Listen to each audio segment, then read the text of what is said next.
Hello दोस्तों, next topic हमारा आता है 4th यूनिट में की elements of human resource development. ठीक है, मैंने ह्यूमन रिसोर्स डेवलपमेंट बता दिया है, आप लोग मेरे प्लेलिस्ट के लिंक में जाके देख सकते हैं, मैं ऊपर आपको लिंक प्रोवाइड करा दे रहा हूँ। ठीक है, अब देखिए HRD सिस्टम के की एलिमेंट्स क्या क्या होते हैं। There are 4 elements of HRD system.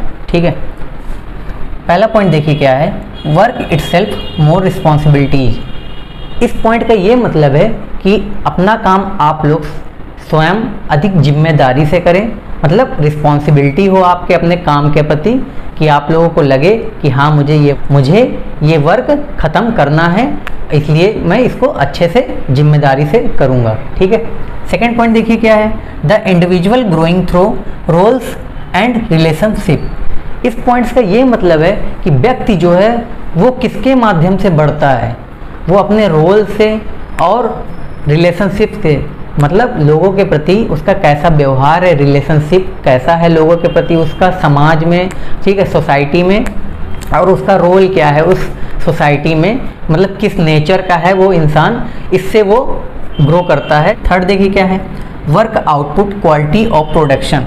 हाँ, जो आपके प्रोडक्शन की क्वालिटी है उसमें आप लोग कैसा कार्य कर रहे हैं, अच्छा कार्य कर रहे हैं या ख़राब कर रहे हैं, तो उसकी क्वालिटी जितनी अच्छी होगी उतना बेहतर आपको आउटपुट मिलेगा। ठीक है, ये आपका थर्ड हो गया। फोर्थ पॉइंट देखिए, ऑर्गेनाइजेशनल फंक्शन। एक प्रकार से इसको भी ये कह सकते हैं कि आप जिस भी ऑर्गेनाइजेशन में, जिस भी जगह पे या जो भी अपना काम कर रहे हैं उसका भी ग्रोथ होना चाहिए आपके साथ साथ, जिससे सोसाइटी में ये हो जाए कि आप अपने ऑर्गेनाइजेशन के साथ साथ आगे बढ़ रहे हैं। तो ये आपके 4 एलिमेंट्स हो गए जो HRD सिस्टम में, ह्यूमन रिसोर्स डेवलपमेंट सिस्टम में आते हैं। ठीक है, अब इनके बारे में मैं एक एक करके बताऊंगा। ठीक है, आप लोग देखिएगा। अब देखिए क्या है, पहला आपका की एलिमेंट्स क्या था, वर्क इटसेल्फ मोर रिस्पॉन्सिबिलिटी। इसके अंदर आप लोग किन किन पॉइंट्स को लिखेंगे वो उसके बारे में मैं बताने जा रहा हूँ। पहला देखिए क्या है, क्लियर वर्क गोल्स। मतलब आपका जो वर्क है, जिस काम को आप जिम्मेदारी से कर रहे हैं उसका जो गोल है, आपने जो गोल सेट किया कि मुझे इस लक्ष्य तक जाना है, इस गोल तक जाना है, तो वहाँ तक आप उस गोल को अचीव करें। ठीक है, तो आपका गोल सेट होना चाहिए कि आपको यहाँ तक जाना है और मुझे ये चीज़ हासिल करनी है। सेकंड क्या बताएंगे, डायरेक्ट फीडबैक ऑन परफॉर्मेंस। जब आप उस गोल तक जाएंगे अपनी पूरी मेहनत से, ठीक है, तो आपकी जो परफॉर्मेंस होएगी उस पर आपको खुद ही उसका रिजल्ट मिलेगा। मतलब आप जो अपने गोल को अचीव कर लेंगे, पा लेंगे, ठीक है, तो आपको खुद ही अपना फीडबैक मिल जाएगा लोगों के द्वारा या किसी अन्य प्रकार से या किसी और तरीके से कि आप उस गोल को अचीव कर चुके हैं। यही आपको सेकंड पॉइंट बताना है कि आपके परफॉर्मेंस के हिसाब से ही आपको आपका फीडबैक, डायरेक्ट फीडबैक मिलेगा आपके काम का। थर्ड देखिए क्या है, जॉब फ्रीडम। आपको नौकरी करने की आपको आज़ादी होनी चाहिए जिससे आप लोग बिल्कुल फ्री माइंड होके आराम से जॉब कर सकें। फीवर कंट्रोल, हाँ, नियंत्रण आपका आपके काम के प्रति काफ़ी होना चाहिए। ठीक है, मतलब कम नहीं होना चाहिए। इसमें फीवर कंट्रोल का मतलब होता है कम नियंत्रण। ठीक है, तो आपको अपने काम के प्रति, जिस काम में आप लोग पार्ट ले रहे हैं, भाग ले रहे हैं, उसमें आपका कंट्रोल बहुत अच्छा होना चाहिए, मजबूती से आप लोग अपने काम को करें। ठीक है, अब देखिए सेकंड की एलिमेंट्स क्या था, the individual growing through roles and relationship. पहला पॉइंट है इसमें रोल क्लैरिटी। ठीक है, मतलब आपका रोल बिल्कुल क्लियर होना चाहिए कि हाँ आप इस रोल में पार्ट ले रहे हैं। आपका मतलब एक प्रकार से नेचर, आपका नेचर कैसा है दूसरों लोगों के प्रति।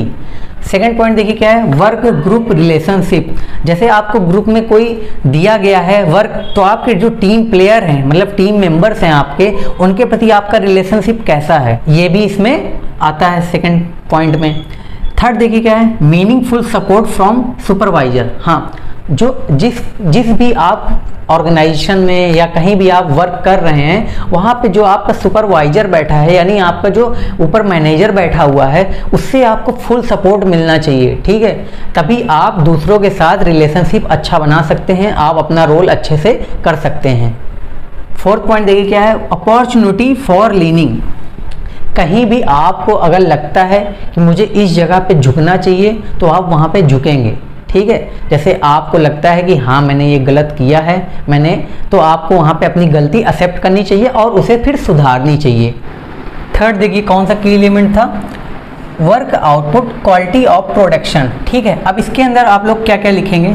पहला पॉइंट देखिए, इन लार्ज रिस्पॉन्सिबिलिटीज, जब आपकी प्रोडक्शन की क्वालिटी को इम्प्रूव करेंगे तो आपके अंदर काफ़ी ज़्यादा रिस्पॉन्सिबिलिटीज, बहुत बड़ी रिस्पॉन्सिबिलिटीज आएगी कि आपका जो प्रोडक्शन की क्वालिटी काफ़ी अच्छी हो रही है या ख़राब हो रही है, तो इसलिए आपके ऊपर बहुत बड़ी जिम्मेदारी आ जाएगी, रिस्पॉन्सिबिलिटीज आ जाएगी कि आपकी क्वालिटी प्रोडक्शन की कैसी है। ठीक है, तो ये आपका पहला पॉइंट हो गया।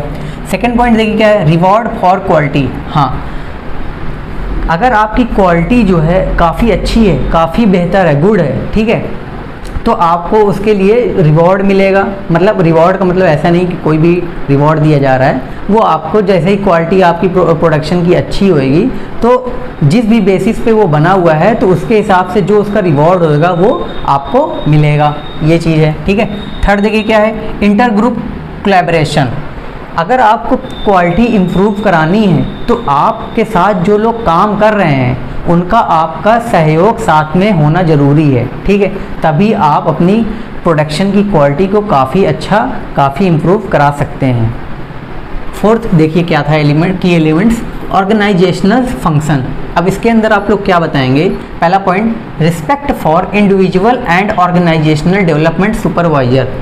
ठीक है, मतलब इस पॉइंट का ये मतलब है कि जिस भी ऑर्गेनाइजेशन में, जिस भी जगह आप काम कर रहे हैं, वहाँ पे जो आपके टीम के जो मेंबर्स हैं उन लोगों का आपके प्रति रिस्पेक्ट और आपका उनके प्रति रिस्पेक्ट होना चाहिए। ठीक है, एंड ऑर्गेनाइजेशनल डेवलपमेंट सुपरवाइजर, एक ये भी है कि जो आपका ऊपर मैनेजर है या आपका जो सुपरवाइजर है या ऑर्गेनाइजेशनल का जो वो ऑनर है उसके भी प्रति आपका रिस्पेक्ट होना चाहिए। सेकेंड पॉइंट देखिए क्या है, क्लाइमेट फॉर क्रिएटिविटी।